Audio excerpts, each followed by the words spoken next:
is the method under the roots of nonlinear equation. There are three methods actually, where this method that you're going to learn is the method that you are going to use to solve the nonlinear equation. Okay, you're going to solve the nonlinear equation, and your purpose is to know the solution of x so that your fx is equal to 0. Remember, your purpose is to find the value of x so that when you substitute into the nonlinear equation, you will get equal to 0. So what is nonlinear equation, class?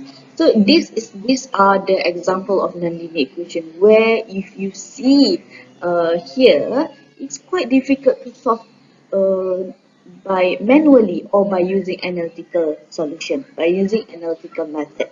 So here we're going to use the method consists of bisection method, Newton-Raphson method, and also secant method to solve the nonlinear equation. Remember, our method, our objective is to find the value of x. Okay, and after you substitute into fx, you get equal to 0. In order to learn these three methods, you have to understand the intermediate value theorem because all these three methods are basically based on this theorem. Alright, so let me introduce you what is intermediate value theorem. So basically, intermediate value theorem is defined as follows. If fx continuous in AB, alright, we have this figure number 1. You have a function of fx here, okay, which is continuous, okay, between A and B. Okay, it's continuous between interval A and B, where FA and FB is less than 0, which is FA and FB have different sign. When you substitute the point A into the Fx, you get FA, right? And when you substitute B into Fx, you get FB. And you can see here FA and FB have different sign. FA is a positive, FB is a negative. So when you multiply FA and FB, you will get less than 0. So when you get this kind of condition, FA and FB have different sign. So you can say that there exists at least a solution in between the interval A and B, or you actually find the solution of the fx. When you substitute into f, you will get 0. So you can see here there are three solutions consists in this interval A and B. You can see these are the solution. First, 1, 2, and 3. Okay, so you have to understand intermediate value theorem. It says that when fx is continuous in AB and fb and fb less than 0, or fa and fb have different sign, then there exists at least a solution between A and B. Alright. Alright, let's look at one example for intermediate value theorem. So find the possible subinterval that contain the solution of fx equal to x cubed over 3 minus x squared plus 1 in the interval negative 2, 3 with step size h equal to 1.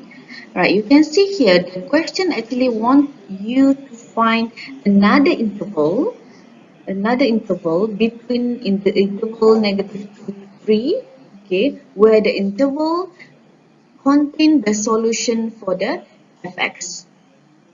Okay, so you are given the step size here, which is denoted as h. And another thing is, you can see here the question asks you to use 4 decimal points. So you have to follow this, okay? Please don't use less than 4 decimal point. You can use more than 4 decimal point, but please don't less than 4. Otherwise, your solution will be, your answer will be quite different with the solution given in the question. All right. Another thing is, I want you to watch this YouTube video. Okay, this YouTube video teach you how to use your calculator, and it will help you to increase the speed when you're going to obtain the value. Okay, where you just plug in the function of fx into your calculator, and you will apply CALC in your calculator to just call the value. Okay, so it will be help you a lot.